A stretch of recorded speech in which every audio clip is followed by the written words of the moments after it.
Hi, welcome to Infodumpies. My name's Brianne. I'm autistic, I have ADHD, my pronouns are she, her, and the episode of Charmed where 3 chimps get the powers of the charmed ones sends me into a white-hot rage because the entire episode, they call them monkeys. And they're chimps, they're apes, they have no tails. Yeah, that's definitely different. Hi, I'm Violet. I have ADHD. My pronouns are she, her, and in the British version of this podcast, I'm Violet. That's what my name is in the British version of the podcast. That'll make sense later, don't worry. We're talking today about another video game. Y'all know me at this point. I like talking about video games, and this one is a classic. This is a pre-9/11 video game, which that doesn't have much bearing, to be honest. I feel like that's... There's less now. Okay, though. But I do think there might be something there. That's for another episode of Infodumpies I'm planning on doing. So following... Yeah, you're just making me think of it'll be called Spec Ops The Line. Yeah, I was gonna say, like, you're making me think of how horror movies and country music changed. And then I'm like, hold on, like Call of Duty and... Okay, it did change. Battlefield. Yeah. Anyway. The uprising of military shooters and the counterculture to that in terms of gaming is really interesting, and we're going to cover that in another episode. But today, we're talking about how 9/11 affected the monkey video games. No, we're not talking about 9/11. We're talking about monkeys, specifically Ape Escape. We're talking about apes. Yeah, sorry, Ape Escape, not monkeys. Although, in some cases, they are referred to as monkeys. So I'm so angry. You're gonna be mad. This is a game series where apes and monkeys are used essentially interchangeably. Incorrectly? Well, they're not real. It's not clear whether they're apes or monkeys, hey, but babe, they look like monkeys chimpanzees. And apes are wicked real. No, I know, but these are they look like chimpanzees, right? But the game's called Ape Escape. Or Sarugetsu in Japan. Everywhere in the game, they frequently refer to them interchangeably as monkeys and Spectre. In fact, there is a sequel to the original Ape Escape game called Ape Escape Million Monkeys. Yeah. Monkey Madness, etc. But so what is Ape Escape? Yeah, when we're done with this, if you see some new gray hair on my temples, I want you to know what that's from. But I'll harness. That means you'll be turning into Spectre, the main antagonist. Oh, okay, yeah. That would be cool, honestly, if you were a cool, like, hyper intelligent ape. Does monkey. Do it got a tail? They don't have tails. Then they're an ape. Interesting. Okay. Do you know the they difference, wear shorts, right? So, well, if it's a monkey, it's got a tail. If it's an ape, it's don't, right? Yeah, monkeys have prehensile tails. Listen, the real world monkeys don't have much to do with these little guys. I understand. Okay. I'll get over it. That's fair. No, it's fair. It's a valid criticism, but it's about on the same level of why doesn't Mario do any actual plumbing? You know, He never goes seen down a some motherfucker pipes. hold a wrench. But so do I. No, I'm just kidding. It's a different kind of laying pipe, but continue. Fair. So, Ape Escape, as I mentioned, known as Sarugetsu in Japan. It's a platform game. It was developed and published by Sony, an original IP by Sony. It was released in 1999. There were a lot of other games around that time that were very, like, mascot heavy, like, popular IPs that Sony was working with, but they didn't own the IP, the intellectual property. We're talking about your Jak and Daxter, your Ratchet and Clank, that sort of thing. Those are games that were, like, super hugely popular at the time, and Ape Escape was really no exception. You are a little kid named either Spike or I think Jake or Kakeru, depending on which version of the game you're playing. Ape Escape has this whole thing where every version of the game that they release, they've typically released in 3 regions, US, UK, and Japan. And in those 3 regions, they rename and revoice all of the characters in every region. And I Hey, why? don't know why they do that. I really don't know. I think what they're trying to do is make them more relatable to the regions, but it seems kind of like why? Why do you The need to do thing the that? You thing really I don't don't need to. understand, the thing I don't understand is the two English speaking countries needing different ones to be more relatable. It's not Yeah. like it's not like, oh, it was made in the UK, so the kid's name is Nigel St. Figginbottom, and we need a more American sounding name. No, it's like Mhm. Jake or Spike. Yeah. Looking at the, like Pokemon series, for example, there was a lot of times where there were like Japanese names that were included in US related things like Koga, the gym leader, for example. That's a Japanese name, Koga. So like they just left that stuff in. So Sony was kind of weird about that. They were really big on making sure that all of the versions of the game were really specific, and they have a big problem across all of the series because Ape Escape is a big game. It was a big game, I should say. There's been 17 different Ape Escape games, and I Holy know what you're shit. probably thinking. Yeah, I've never heard of most of these. That's kind of for a good reason. This is a bit of a tragedy because Ape Escape was an amazing series and Sony just didn't handle it very well. But to give an example of the voice actor issue, the main character, Kakeru in Japan, they've had 1, 2, 3, 4, 5, 6, 7, 8, 9, 10 different voice actors over the course just for the Japanese voice actor for that one character over the course of Why? all of the different. I don't know. It's What? really weird, but And there at was that also an okay, anime. but at that point, Pokemon had already started, and we Mhm. had the same Ash Ketchum for over 20 years. Yeah, really strange, honestly. And to be clear, 10 voice actors across all the different regions, but like still, that's so many voice actors to play one character. There's And no this is just need. games and anime. There's no need. Yeah, really. So that's a huge problem across the whole series. That's like it's just a point of contention. And And they I think also it's, did some but strange things. also as far as branding too, that really makes it hard for someone to go, oh, there's that character. Exactly. It doesn't help also that in the UK version especially, they actually changed the title screen for the game, oddly enough, and the title screen doesn't in the UK version is very clip art esque and doesn't feature any monkeys. It's just like clip art of Ape Escape and there's no monkeys on it.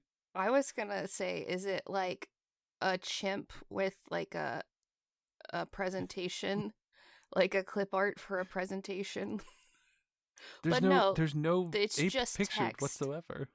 It's just text, Interesting. which is really weird. And in the context of the intro screen, which in the US version of the game, you have the main character in the US version is Spike, which I'm going to refer to them by the US names because that's how I know them, basically. Spike running around trying to catch a monkey, because if you couldn't tell by the name of the game, Ape Escape is about catching monkeys. And I'm going to get to the Ape synopsis Escape here. is about catching monkeys. Okay. Sorry. That's from the Wikipedia, I or not the know. Wikipedia. That's from the I Ape know. Escape wiki. I know. With the whole like different region thing, every monkey that you catch has a name, and every monkey that you catch has a description, and every single monkey name and description is different in every version. To what end? I don't know why, because the UK and the English version just could have been the same. It would have been fine. Like I get that there is a practical reason. So I think Pokemon's a great example because there are some names that are either exactly the same or very close. And those are two Mhm. languages that the phonetic inventory, there are some sounds that are present in Japanese that are not present in English, and some sounds in English that are not present in Mhm. Mhm. Japanese. And there are some sounds to the English speaker's ear that to a Japanese person, they can hear the difference between those two sounds really easily, and we Yeah. can't, and vice versa. So there's a practicality for changing things between two different languages that have such different phonetic inventories. But Right. two English speaking countries, yeah, we have we Yeah. have some sounds we make differently, but it's just like some vowel shift and we drop R's and stuff. There's no fucking reason. Yeah. I'm 100% agree. It's honestly really baffling, and I think maybe they didn't. Nowhere along the line did anyone seem to consider that it's the same language and that the cultural differences are not so large that we couldn't enjoy a game about catching apes and or monkeys. Yeah. It's really strange. The weirdest thing about the version differences is that they even went so far as to rename all of the levels and all of the zones that each level takes place in between each version. So in the US, the first level is called the Lost Land. In the UK, it's called the Prehistoric Era. You've got Fossil Field and Ancient Plain, same level. Primordial Ooze, Raining Lake, same level. Molten Lava and Dinosaur Valley, same level. Like Thick Jesus Jungle Christ. and Jungle River. They changed Dark Ruins to Why Here Ruins? I don't know why. Cryptic Relics was changed to Who Built This Ruin? Why did they change? No idea. Did they make the UK one? The levels were just questions? No, it's not consistent is the really thing. So it's just like for the UK one, how about we make everything? What's all this then? Right. There's a medieval Japan level called Medieval Mayhem. UK called it Recent Past. That's not the recent past in 1999. That's not the recent past. There's a temple in the Japanese, like traditional Japanese level called Sushi Temple. In the UK version, they call it Tranquil Temple. Hey, let me tell you, that level ain't fucking tranquil. Is there sushi? There is, in fact. You can actually go inside like a hot spring, and there's like giant pieces of sushi that you can jump around on. Then that name seems Which to make really the cool. most sense, does it not? Ape Escape people at Sony? I'm with you, honestly. And the wild part is that every single monkey and every single level was changed. For example, the first monkey that you catch in the first game, their American name is Noonan, Noonan, and their description is has helmet hair problems, and we'll get to why that is in a minute. Let me get to the story before I get too far into these individual monkeys, because they have great names and descriptions, and I would love to dive into those. But the plot of this game revolves around Spectre, who is a white albino monkey who happens upon a device known as the Peak Point Helmet, also known as the monkey helmet, even though it's being worn by an ape. Also known as the Peepo helmet, which I think is a great name. That's and I think it's really name. Good. Yeah, which is supposed to be short for Peak Point, Peepo. After wearing said helmet, his intelligence is augmented to like crazy heights. Super hyper intelligent monkey. Very much like a comic book character you may be familiar with that I don't remember the name of, but Brianne would probably know. Gorilla Grodd. Thank you. That's the one. Much like Gorilla Grodd, except Spectre is built essentially like a chimpanzee and not a gorilla. Spectre is a little chimpanzee, and basically he has a kind of a different looking Peak Point helmet because he has the original one, and so it like kind of sits on his head weird. He's got like spiky hair coming out. But basically, he becomes super intelligent, and he escapes from the Monkey Park, which is basically a big like theme park about monkeys. And it's the reason that it's there, and the reason that the Peak Point helmet is there is a little nebulous. But basically, the helmet was made by the Professor, and yes, he's just called the Professor. He is never given a name in any game in the series. He's just called the Professor or Professor. He created this Peak Point helmet as a means of increasing the intelligence of animals to a point where they could like communicate. And Spectre puts on the helmet, gets super intelligent, and then begins to mass reproduce the helmet in order to garner an army of apes under his command. And after amassing a following of Peepo monkeys, which are the hyper-intelligent monkeys wearing the helmets, they've got they're basically wearing it looks like just a dome helmet with a little like, you know the lights that they stick on top of cop cars when they're not on duty, but then they have to chase someone down? They reach out the window and plop it on top. Oh my god, have you seen, okay, I'm imagining, have you seen the very old piece of Star Trek merch that is a Spock helmet? I think so, and it sounds very similar to what I'm thinking of, if I recall. Yeah, okay, hold on. Let's pause, and I need to look up a picture of this. I'm finding it for you. I did just Google Spock helmet. Oh my god. There, you found it, yeah. It's a Spock helmet without a chin strap and visor, but it is a Spock helmet. It is a Spock helmet toy. Okay. Yeah. It is okay. exactly That's excellent. it is exactly a Spock helmet with no chin strap or visor. Yeah, listeners, if you want to Google Spock helmet toy to bring yourself a lot of joy. It is a toy that had no reason to exist, but my little autistic ass, if I would have received one, A, would have cried that it wouldn't have fit over my massive head. And B, I would have been fucking thrilled.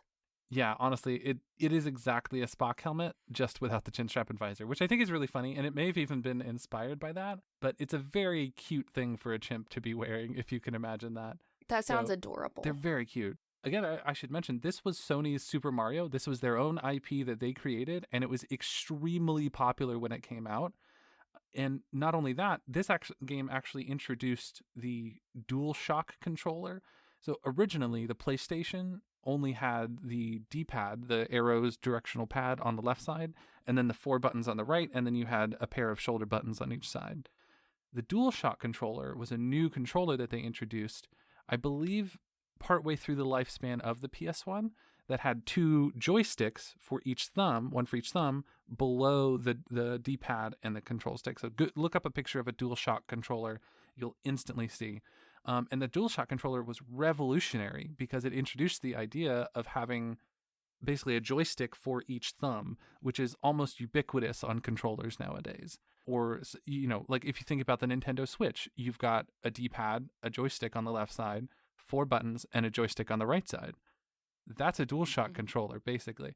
You could literally map the buttons of a Switch controller to a DualShock controller, and that's it. So the DualShock controller was big. It was revolutionary, and this was the first game to not only use it, but require it. Because in Ape Escape, you control the character with the left stick, and you control the abilities and tools that you have to catch monkeys with the right stick, and it's a really clever way that they do it. And I'll get into that. More about the story. The professor invented these helmets. Spectre, the albino monkey, gets the Peak Point helmet, the original one, puts it on, makes a whole bunch more helmets, and then distributes them to all the monkeys in Monkey Park. They escape. Spectre and his troops infiltrate the professor's lab in order to utilize his latest invention, a time machine. Just casually. Oh. Yeah, just how you do. How smart people sometimes will just make a time machine. He's like, good news, everyone. I made a monkey helmet, and now I made a time machine. Whoa. Literally like Farnsworth level stuff. The professor has a time machine that he made. Spike brings this army of monkeys. They overrun the professor and they go in the time machine. And basically they go back in time to create an alternate reality in the future where monkeys rule the world. I welcome it. I welcome it, honestly. It wouldn't be too much of an issue if the monkeys did stuff. And so they didn't know how to make society happen, so kind of reality's falling apart a little bit, basically. Spike and Jake, 2 of the professors, the game lists them as his associates. They're 10-year-old kids, so I don't know why. So they've taken the Pokemon route where it's like, hey, 10-year-old, you're not doing anything. Exactly. It's very much Pokemon inspired, where you've got your Ash and your what's Ash's Professor Oak. What Professor Oak is the uncle to this character who is your rival in the Pokemon games. What's it? Gary, that's his name. So so Jake is Spike's Gary, basically. So you've got Spike, which is the main character, and then Jake, who is another angsty looking spiky haired kid who frankly is kind of cool looking. And basically they show up just in time. They were going to be sent. They were like, hey, we're going to go play with the professor's time machine. Holy shit, we're going to go back in time for fun like kids do. And they show up just in time to be sent back into the past along with Spectre and his underlings. So there's the professor who's communicating with you through like a radio type thing that can communicate through time, which is wild. Both he and his lab assistant, who is a girl named, I believe her name is Natalie in the US version. It's Hiroki in the Japanese version, and then I think it's Jessica in the UK version, which is because nobody in the UK is ever named Natalie, right?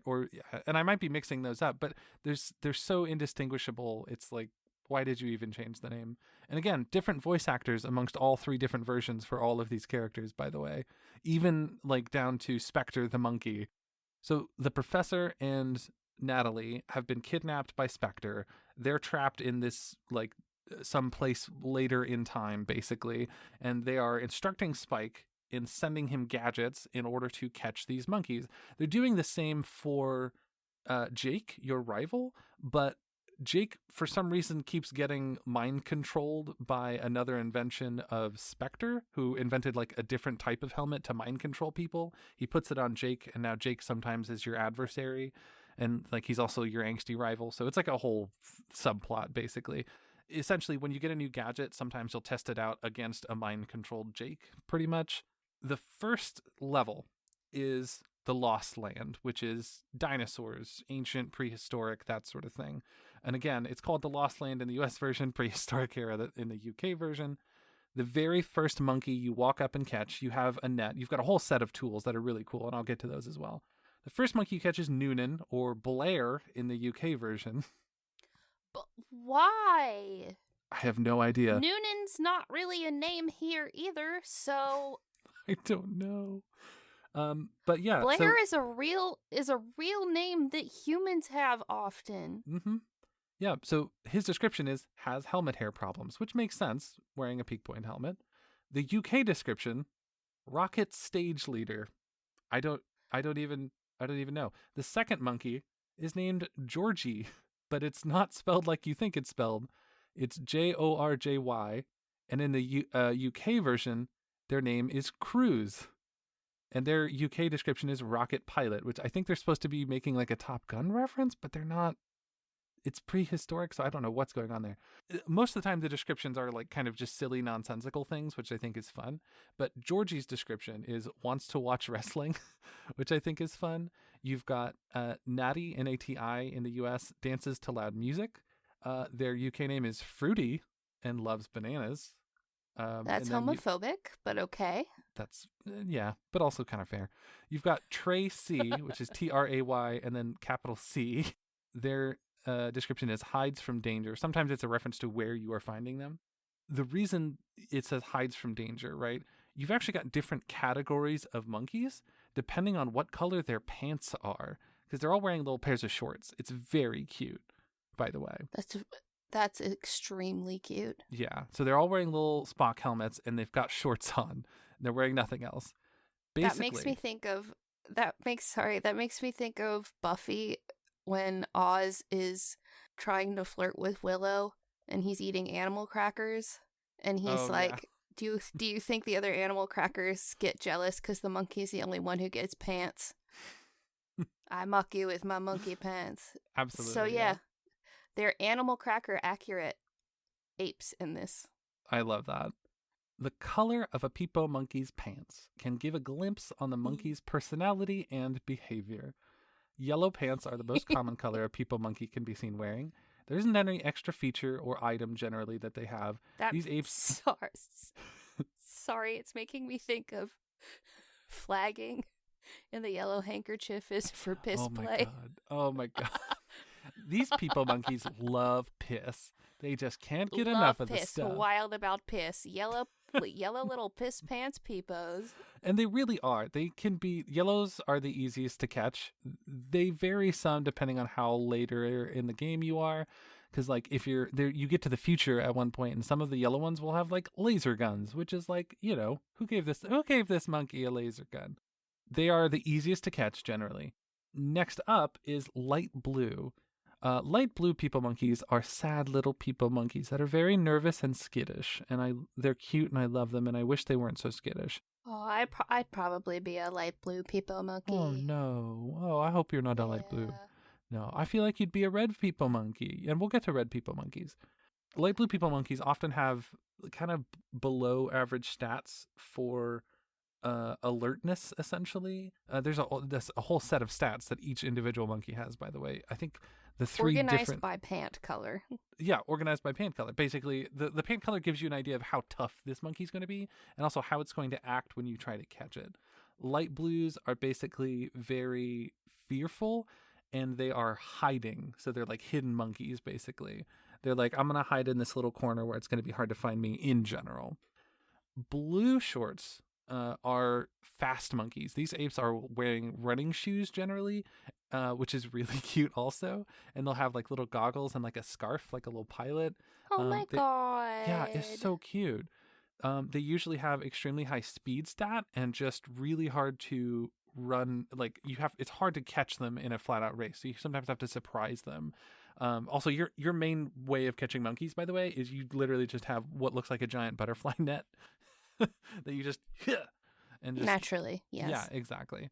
So these blue monkeys can sometimes throw banana peels behind them. So, Mario Kart vibes. Now we get to the red monkeys, which are the ones that I feel like you are. Tough monkeys with a lot of firepower. In the first game, these monkeys were ones that literally used like machine guns, missiles, or bombs in some cases. Although later on, they kind of changed this a little bit to be more like they're tough guys wearing boxing gloves or like a karate belt or something like that. And if you get too close while they're aware of you, they'll actually like punch you and get you to get away from them. You can catch aggro from these monkeys. Exactly. You can catch their hands or sometimes their gat. So they're tough monkeys. Again, the ones that you want to sneak up on. If I were one of the red pants ones, you'd be catching this gat. Exactly. Yes, you'd be real tight on your gat. Black pants monkeys, distinguished by their black tie and sunglasses, like the little secret agent monkeys. These monkeys carry submachine guns. The very moment they notice you, they're gonna fucking start firing. They will blast your ass the moment they see you. They are the Marvel Comics hit monkey. Yes. Oh, absolutely. Absolutely. Perfect description. The only thing is they can't actually move or turn while they're shooting the gun because they don't know how to do both at once, which is silly. So you can actually run up to them, get them to shoot at you. That's and then, fair. Like, this morning, I couldn't microwave my breakfast while you had a simple conversation with me, so that's I don't fair. I don't blame the monkeys. Oh, yeah. Well, I think, honestly, if we're talking about, like, which monkey is, potentially autistic, we have the white pants monkeys. These are monkeys that wear funky spiral glasses. They have the highest alert rate in all of the first game. And they are renowned for their ability to spot the player from very far away, even while sneaking. However, in later installments, they actually switched this around, oddly enough. They became like having low alert rate because they have like the glasses. And I think people were assuming the glasses meant they couldn't see well rather than the other way around. But they also have the ability to yeet bombs at the player when they see you. So they're kind of an odd all mix. autistic people do. Exactly. So don't cross us. Yeah. Oh, yeah, definitely not. Because I've seen Brianne throw some bombs in many forms. Mm-hmm. Green monkeys have special night vision goggles and a little backpack that can fire missiles, which is really cool. They're also like high technology cyber monkeys in the futuristic levels, which is really cool. In one like offshoot game called Ape Escape Move, which I think was with the like an iToy game, if you're familiar with that, there's a whole like webcam game where it tracked your motion. It was a whole thing. But the pink monkeys are basically like yellow monkeys, but they have like squinty eyes. Strange decision, but they're basically just yellow monkeys. And then we get into the no color pants, which is to say they wear unique costumes. So sometimes in certain levels you'll have monkeys that have a unique costume and a unique behavior for that level. For example, there's an ice like prehistoric like frozen mammoth ice age themed level where you can find a monkey chilling in an igloo wearing like an Inuit parka, which I think is really cute. They're like so cute. It's so cute. And they're just chilling in their little igloo. But they have just totally unique stats and totally unique behavior for having a unique outfit, which I think is great. There's a total of 204 monkeys that can be caught in the first Ape Escape game. 115 are yellow pants, 33 are light blue, 11 wear black pants, 7 wear blue pants, 7 wear green pants, 21 wear white pants, 10 wear red pants, and you only have to actually catch half of the monkeys to beat the game, oddly enough, which seems like a lot to leave on the table, monkey-wise. Yeah, seems like a very low bar. Absolutely. When we're talking about the Ape Escape series, there's a lot of games. We've got the original Ape Escape, which was 1999, Ape Escape 2, which came out in 2003. Again, very successful. It's a really fun game, by the way. I don't know if I even mentioned that. I think I've ragged on it in a number of ways just because of the different region differences, but this is an amazing game. I don't know if I've actually said that, but really, really good. The Ape Escape 1, Ape Escape 2, both really good. Ape Escape 3 is where things kind of started to get a little weird because I think they started to be like, let's change it up and get weird with it. So rather than having more gadgets, they kind of changed the format a little bit to where it's a lot easier to catch monkeys and you've got like transformation powers and like it gets into like magic and stuff like that, which is a little weird. So I feel like it kind of started to stray. The problem and the downfall of Ape Escape is when we get into the spin-offs. The spin-offs are what killed the Ape Escape series. To be clear, the one of the best things about the Ape Escape series is the soundtrack. The soundtrack is so good. I actually have a review here. It was made by Soichi Terada, who is most known for this soundtrack for the original Ape Escape and several others in particular. I've seen several reviews for this soundtrack. It's considered genre-wise atmospheric drum and bass, which if you know anything about games of the late 90s, early aughts, drum and bass was like a big thing in video games. Most games had some kind of like sequencer drum and bass kind of thing going on, very electronic music. And the Ape Escape soundtrack is legitimately, you could have just released the soundtrack as a drum and bass album and nobody would know because it's so good. I will go listen to the soundtrack any given day. Even from the game's intro theme all the way to the various different levels, the different ways that they do drum and bass in this game is so cinematic and flavorful for each different level. It is really good. Soichi Terada is like just absolutely went so much harder than he ever needed to for this game series. If you haven't heard anything from it, the entire soundtrack from start to finish is 3.5 hours of just some of the best drum and bass I've ever heard in my life. Looking at reviews for the game's soundtrack, it's pretty nearly like a 4 out of 5 or 4.5 out of 5, 9.5 out of 10 across the board. One review from 2014, which is, by the way, 15 years after the game released, says this: starting from the game's intro theme and moving on to the squishy, intense beats of Dexter's Island, which is basically a prehistoric island where you go inside the guts of a giant T-Rex, basically, which is really fun, to the climactic and aggressive blips and beeps of Stadium Attack, different areas in each level having different tones to the initial beat, like with Frosty Retreat, different very serious areas having upbeat and enthusiastic tunes like Inspector's Factory, all returning to a mellowed yet slightly speedy tune accompanying the Time Station. They're all just multiple emotions fueling these tunes that make them extremely memorable and unique compared to the rest of the PS1's library that isn't a certain RPG series. I'm not actually sure what they're referring to there. I think they might be talking about Final Fantasy, but they don't actually specify.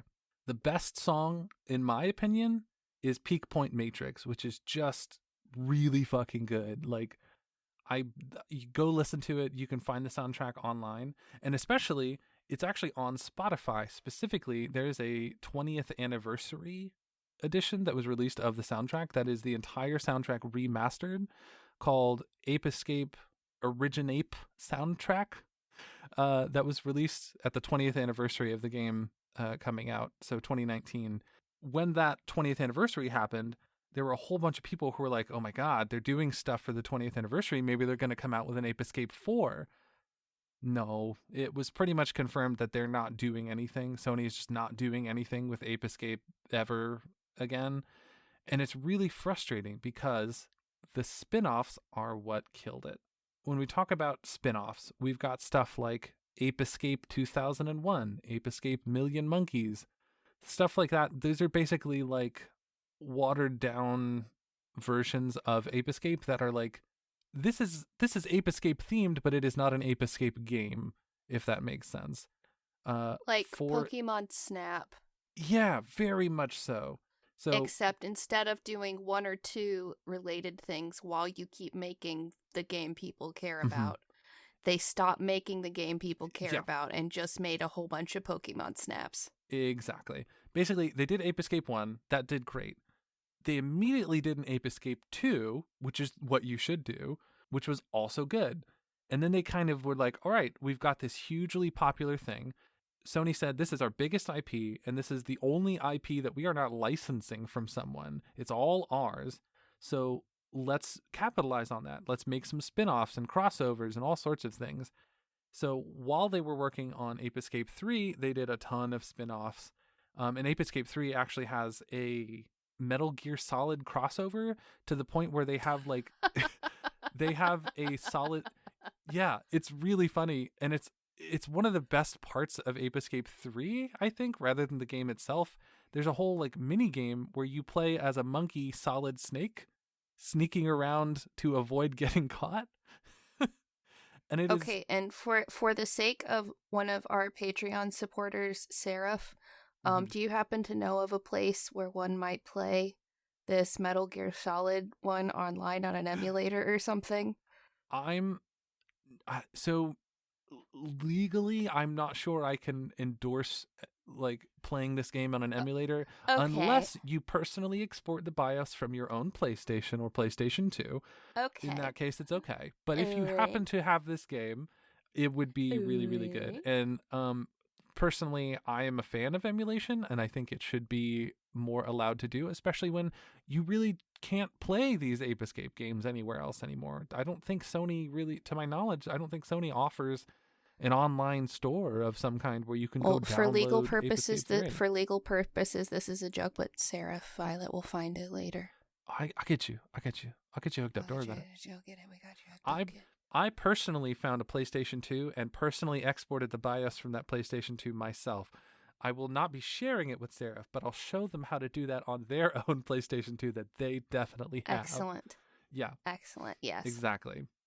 So the Metal Gear Solid minigame that they have in Ape Escape 3 is actually so big and expansive. It's nearly a full game in itself, which is wild and arguably better than the actual game. It's legitimately a very fun and silly game.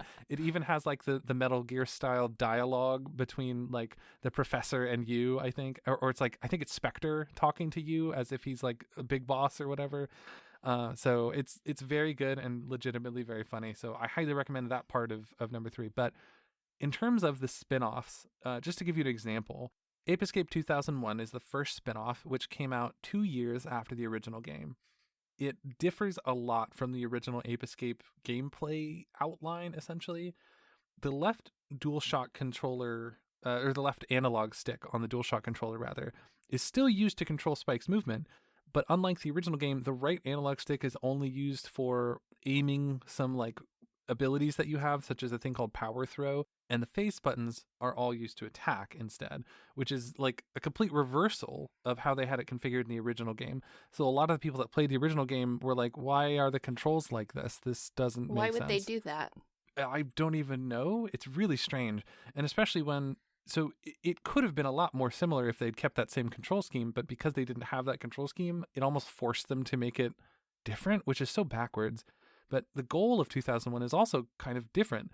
The goal of each level is to use a vacuum cleaner to remove a required amount of pants off of the apes and What? put them into an oversized washing machine while preventing the monkeys from re-obtaining their shorts or attacking the player. Why you So take you're the trying to steal the piss? monkeys' pants to wash them, and the Okay. monkeys don't want their pants to be washed. Sure. Yeah, and then you get these things called bomb tokens that can be collected to like stun the monkeys and bosses and things. The graphics were improved some from the original game, but it was still very similar to the original Ape Escape graphically, but the gameplay was so different, it really wasn't that well received. People were kind of confused, like, what is this? And then we had stuff like Ape Escape Million Monkeys, which was again another spin-off, another different control scheme, another format entirely. In Japan, the game series is called Saru Getchu, and so they made a game called Saru Getchu Pipo Saru Racer, which is essentially Pipo Monkey Racer. It's a kart racing game. It's like Mario Kart, but with Ape Escape monkeys. Interesting. Didn't need that. Yeah. Then we've got Ape Escape Saru Saru Big Mission, which is like a whole other game with a whole other gameplay loop again, where you play as a monkey, I believe. It's very convoluted, and it's again spin-off after spin-off that has nothing to do with the original Ape Escape except in theme, essentially. You've got Ape Quest, which I believe did come out in the US, but only on the PlayStation Network, and to be honest, I didn't even look into that because there's so many spin-offs. And then we get into the party game spin-offs. Oh boy. They said, oh, look at Mario Party, how good that's doing. This is our Mario, let's make our Ape Escape Mario Party. So they have Ape Escape Pumped and Primed, iToy Monkey Mania, which that's a whole thing.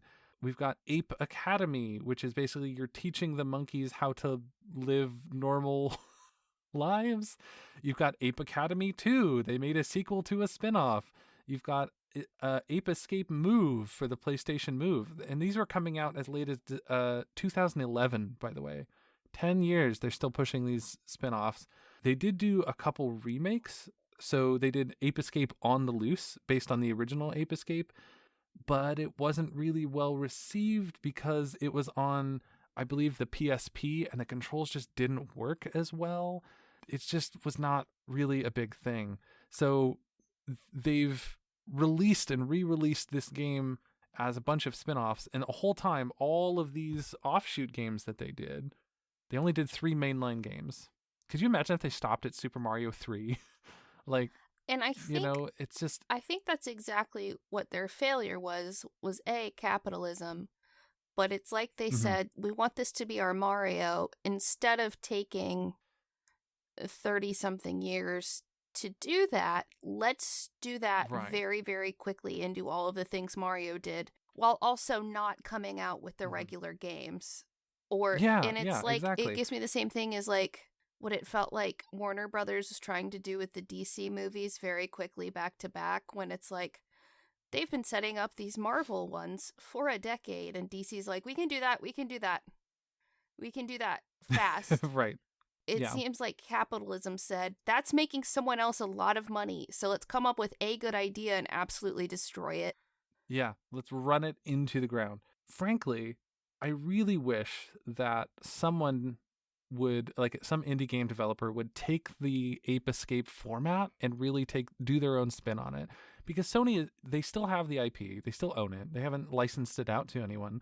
So it makes sense to me, make your own kind of Ape Escape game. I would love to see an indie game based off of the Ape Escape style format. It really just hasn't been done to my knowledge. If you know of one, reach out, let us know, get a hold of me somehow, because I would love to play something like that. An Ape Escape me up spin-off. On MySpace. In closing, I have some bits of trivia. Trivia is the word that I want to say. Trivia sounds like sounds like something the gynecologist would tell me I have in my downstairs that I never learned about. Oh, you've got trivia. Ugh, you borked up your trivia. Did you know you have a trivia right next to your chlorbius? Oh my god. Trivia majora. Trivia minora. My triberus. Oh lord. Okay, anyway. So trivia. Part of the reason they did so many spin-offs is because the original Ape Escape had some mini-games built into it. They had this mini-game built into the original game called Ski Kids Racing, and that's kids with a Z, of course, because it's the late 90s. So the Ski Kids Racing minigame was basically just a fun little, you are a little like paper 2D monkey. It's very Paper Mario graphics style, and it was clearly something that they just tossed in at the end for fun, which I think is great. And it's a fun little downhill skiing type of game. It's got its own music that Soichi Terada composed for it that's also quite good. And you can play as a bunch of different characters. It's really cute, and I like it.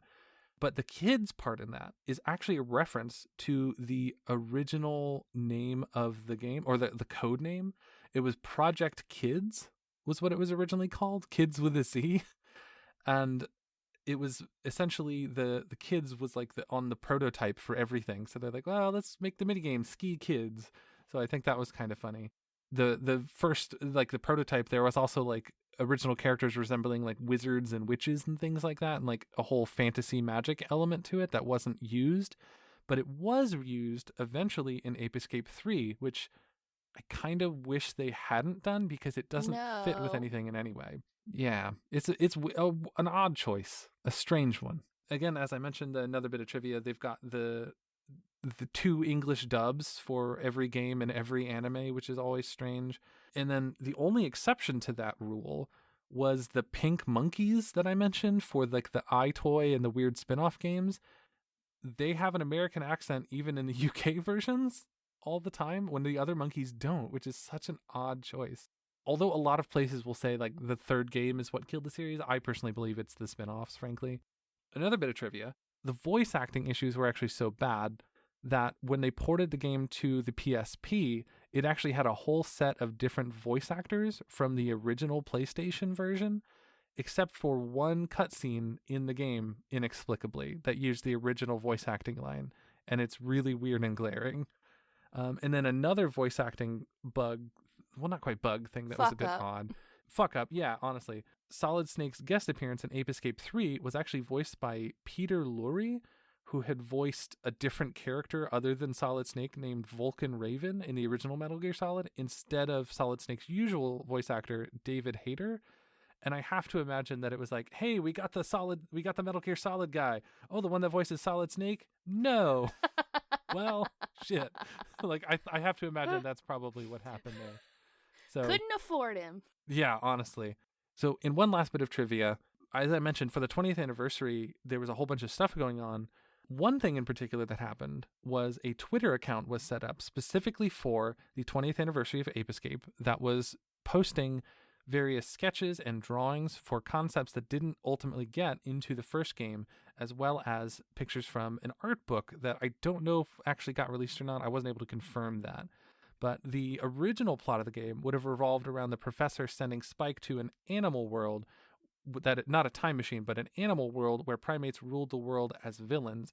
Spike would venture throughout the world trying to find a way back home, and then the DualShock part wasn't even totally figured out because they had it set up to where you had Spike moving with the left stick, and then you had an animal companion, presumably a dog, because one was mentioned later on in the series, that would be controlled with the right stick. So you had two different characters with each joystick, or one different character with each joystick, rather. They scrapped that, thankfully. I'm just thinking what a nightmare that would be to operate. Oh, absolutely. What they ended up doing was they scrapped the animal companion, which rarely is what I would ever suggest because I like animal companions, but in this case it worked out. They reworked that into one of the gadgets, which there was a whole bunch of different gadgets. You had stuff like, you had the net, you had like a stun baton basically to stun monkeys. You had I think it was like a super flyer, which basically looked like two fly swatters end to end, but you could spin it over your head by rotating the joystick really fast to hover.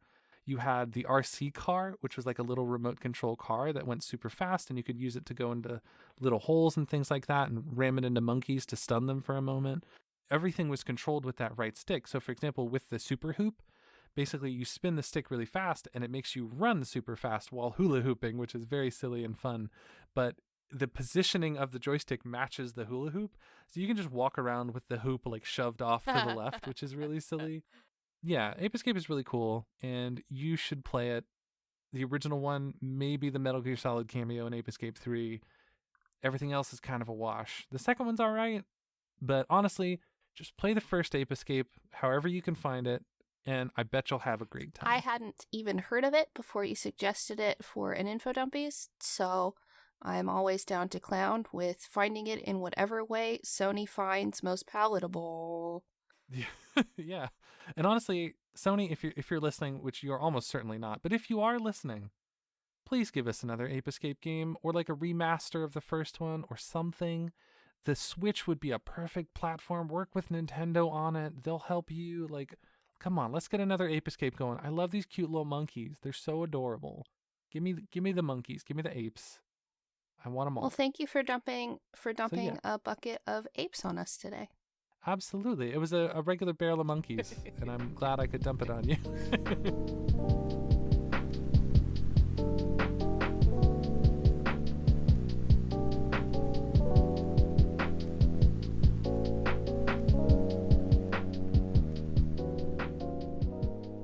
Hi, you've reached the housekeeping section, and it might be the housekeeping section of today's Lucky Winner, and it might be the housekeeping section of Infodumpies, because I am recording a housekeeping section far in advance because we are going to be moving, and I want to be able to have all of these episodes still coming out while we're moving, but I also do need to pack up things in my recording center station in my room, and I don't want to record bad audio for y'all, so this housekeeping section is going to be the same for probably a couple of months. I usually like to wait to record these until closer to the episode because I want our Patreon shout-out people to be up-to-date and accurate. But I think y'all understand that you'll get more episodes this way, and we don't have to pause anything to make you wait longer. And as soon as I'm able to record these closer to the date, I'm going to start doing that again. But in the meantime, here's the housekeeping section for a show.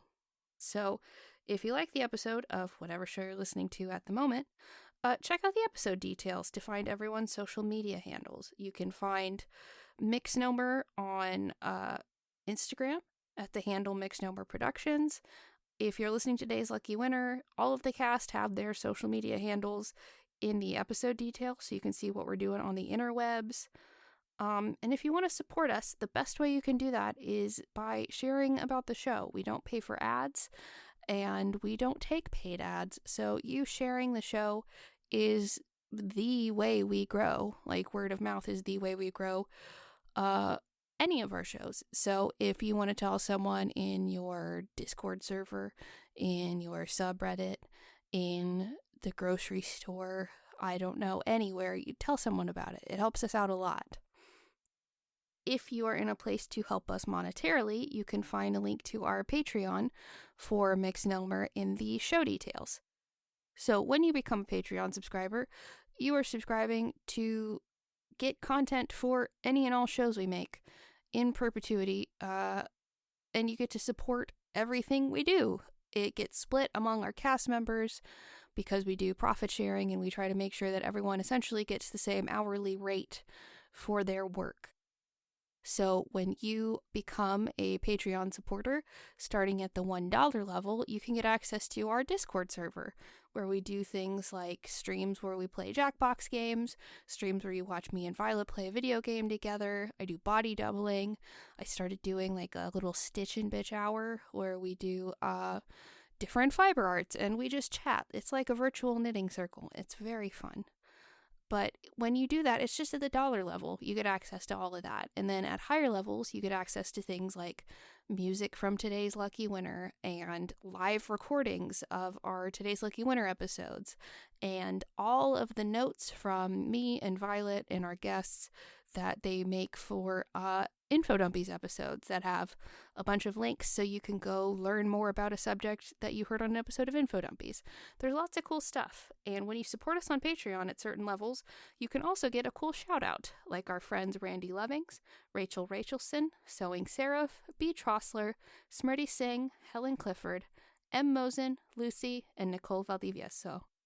And if you haven't yet, it would be really helpful for us if you left a rating and a nice review to let people know that you liked our shows. It helps us get higher in recommendations and on different charts and get recommended to more people. Subscribing also does that, and it costs you nothing, and that helps us out a lot. So if you would like to support us in another way, that's another way you can help us out. But yeah, hopefully I will be having my recording set up at our new house when we get moved to, we're moving from Texas to Minneapolis, so that's going to be a big change. But once we get settled in Minneapolis and I have my recording station set up, these housekeeping sections will be bespoke per episode of show again, I promise. I feel bad cutting corners, and I feel bad that there's some people who might join our Patreon between now and then who might not get their shout out immediately, but again, I would rather get you shows in a timely manner than worry about that too much. I'm trying to not let my perfectionism take over. But that's all I got for you, little buddies. God, if you listen to Infodumpies and you don't listen to Today's Lucky Winner, calling you little buddies sounds condescending. But I promise it's not. But that's all I got for you now, little buddies. Until next time, try not to die. And if you're an Infodumpies listener and you don't listen to Today's Lucky Winner, my ending is... That's my ending. Okay, sorry.